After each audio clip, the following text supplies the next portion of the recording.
Tuhan adalah gembalaku, takkan kekurangan aku. Dia membaringkan aku di padang yang berumput hijau. Dia membimbingku ke air yang tenang. Dia menyegarkan jiwaku. Dia menuntunku ke jalan yang benar. Oleh karena namanya, sekalipun aku berjalan dalam lembah kekelaman,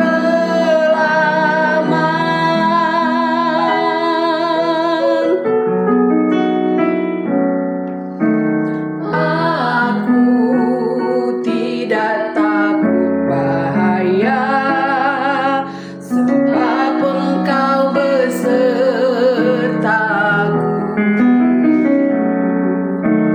Gadamu dan tongkatmu, itulah yang menghibur aku. Dia membimbingku ke air yang tenang.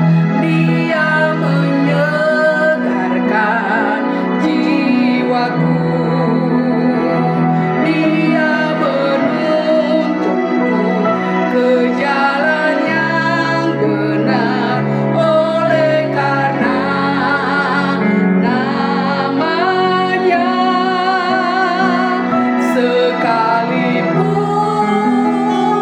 aku berjalan dalam lembah kekelaman, Dia membimbingku. Dia membimbingku ke air yang tenang. Dia menyegarkan jiwaku. Dia menuntunku ke jalan yang benar. Oleh karena namanya, sekalipun aku berjalan dalam lembah kekelaman, dan aku pun akan diam dalam rumah Tuhan sepanjang masa. Terima kasih Tuhan Yesus, Gembala kami yang baik. Tuhan Yesus tidak akan pernah membiarkan kami. Terima kasih Tuhan Yesus. Bapa, berbicaralah Engkau Tuhan pada kami hari ini melalui firman-Mu ya Tuhan. Biarlah setiap firman yang ditaburkan boleh bertumbuh, tertanam, dan menghasilkan buah yang baik. Terima kasih Tuhan Yesus. Kami menyerahkan pembacaan firman-Mu pada hari ini. Kami serahkan ke dalam tangan-Mu. Hanya di dalam nama Tuhan Yesus kami berdoa dan mengucap syukur. Haleluya. Amin. Shalom Bapak Ibu Saudara yang kasih Tuhan. Kita berjumpa lagi dalam perenungan intim dengan Allah. Pada hari ini, hari Rabu tanggal 15 Oktober 2025, kita akan mendengarkan dan merenungkan sebagian daripada firman Tuhan yang bertemakan Gembala yang Baik. Pada perenungan hari ini yang berfokus dalam Mazmur 23 ayat 1-6. Dan pembacaan Alkitab kita dalam 1 tahun ini terdapat di dalam Markus pasal 6 sampai pasal yang ke-7. Saya harap Bapak Ibu Saudara-saudari dapat membacanya terlebih dahulu. Saya akan bacakan dalam Mazmur 23 ayat 1, demikian firman Tuhan. Mazmur Daud, Tuhan adalah gembalaku, takkan kekurangan aku. Kitab Mazmur 23 ini ditulis oleh Daud. Daud adalah raja kedua yang memerintah di Yerusalem setelah Raja Saul. Setelah itu, Israel Raya dipimpin oleh Salomo. Setelah Salomo, Israel Raya terpecah menjadi dua bagian, yakni Kerajaan Israel Utara dan Kerajaan Israel Selatan atau Yehuda. Kitab Mazmur 23 ini terdiri dari 6 ayat, tapi mengandung minimal 12 hal yang sangat bermakna yang ingin disampaikan. Tetapi karena keterbatasan ruang, tidak mungkin ke-12 hal tersebut dapat dipelajari pada waktu yang singkat ini. Karena itu kita akan merenungkan beberapa hal yang akan disampaikan. Yang pertama, Tuhan adalah gembalaku dalam ayat yang ke-6. Daud menggambarkan dirinya sebagai domba yang sedang digembalakan. Digembalakan artinya dipelihara, dibimbing, dan dijaga. Jadi, Tuhan adalah gembalaku. Artinya, Tuhan adalah pemelihara, pembimbing, dan menjaga kehidupan. Lebih daripada itu, Tuhan adalah sumber hidup, pemberi hidup, dan yang berdaulat penuh atas kehidupan setiap orang. Dialah yang memberikan jiwa dan roh ke dalam tubuh yang menyebabkan manusia menjadi makhluk yang hidup dalam Kejadian 2 ayat yang ke-7. Dialah yang berdaulat penuh untuk menghembuskan rohnya ke dalam seonggok tanah yang dibentuknya sendiri. Dia yang berdaulat penuh atas perjalanan kehidupan setiap orang. Dan di ujung kehidupan manusia di dunia ini, ia berkuasa dengan keadilannya untuk bersama dengan dia kekal selamanya atau memisahkan manusia jauh daripadanya untuk meratap selamanya. Pemeliharaan Tuhan selalu sempurna bagi setiap orang yang percaya sungguh-sungguh kepadanya.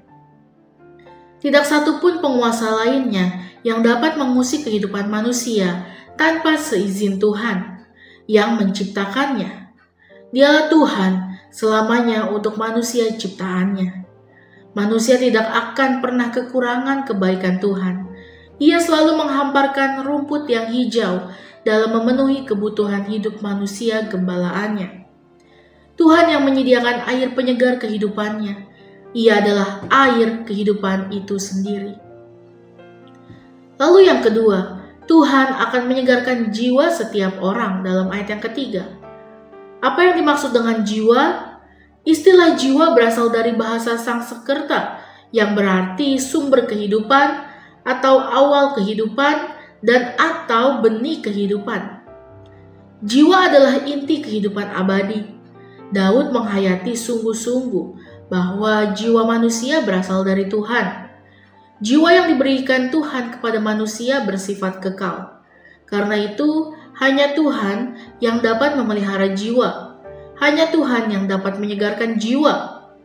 Properti yang dimiliki manusia selama berada di dunia ini tidak dapat menyegarkan jiwa, karena segala sesuatu yang terdapat di dunia ini bersifat sementara. Karena itu, hal-hal yang bersifat sementara tidak dapat membahagiakan jiwa yang bersifat abadi. Daud memiliki hampir segalanya yang diharapkan setiap manusia di dunia ini.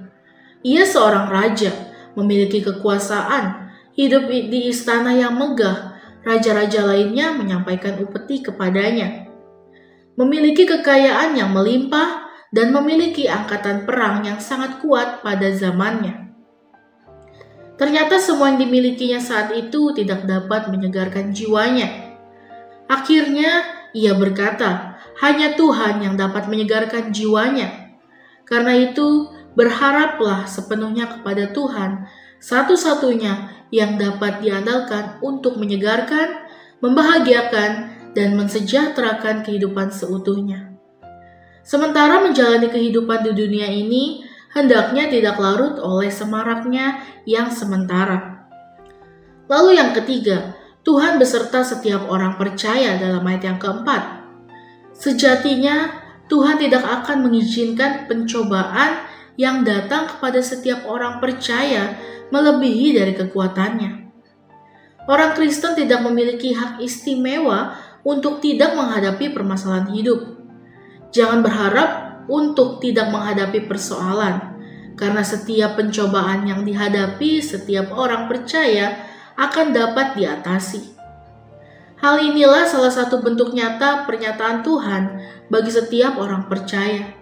Siapapun tidak memiliki kekuatan untuk memperpanjang usia hidupnya di dunia ini. Semuanya berada dalam kontrol Tuhan yang Maha Kuasa. Setiap inci kehidupan setiap orang berada dalam pengawasan Tuhan. Tidak sedetik pun yang akan berlalu begitu saja. Sehelai rambut pun tidak akan terjatuh dari kepala seseorang tanpa seizin Tuhan.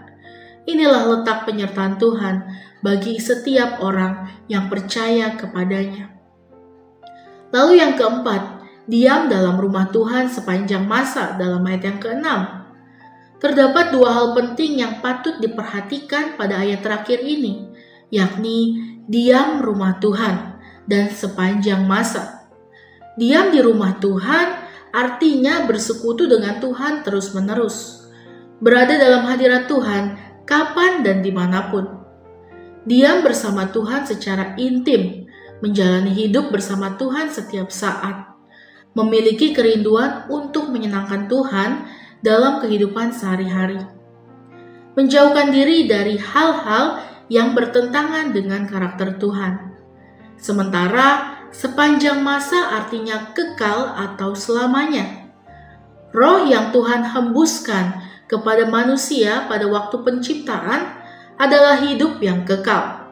Roh itulah yang menyebabkan tanah yang dibentuk Allah menjadi makhluk yang hidup. Jika pada suatu saat manusia yang terbuat dari debu tanah itu meninggal, tubuhnya akan kembali kepada tanah, sementara rohnya akan kembali kepada Tuhan yang menghembuskannya. Roh itulah yang bersama-sama dengan Tuhan dalam kekekalan.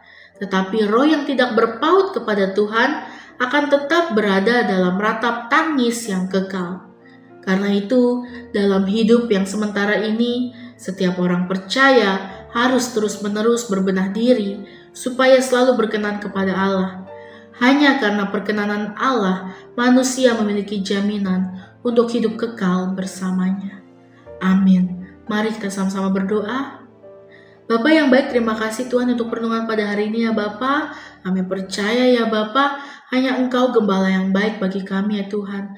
Terima kasih Tuhan Yesus untuk seluruh rencana-Mu bagi hidup kami ya Bapa yang luar biasa. Biarlah hidup kami selalu berkenan di hadapan-Mu Tuhan. Terima kasih ya Tuhan, kami menyerahkan diri kami ke dalam tangan-Mu. Hanya Engkaulah gembala kami yang sungguh luar biasa. Terima kasih ya Bapa, biar kehendak-Mu yang jadi. Dalam nama Tuhan Yesus, haleluya. Amin. Salam sejahtera bagi kita semua. Shalom.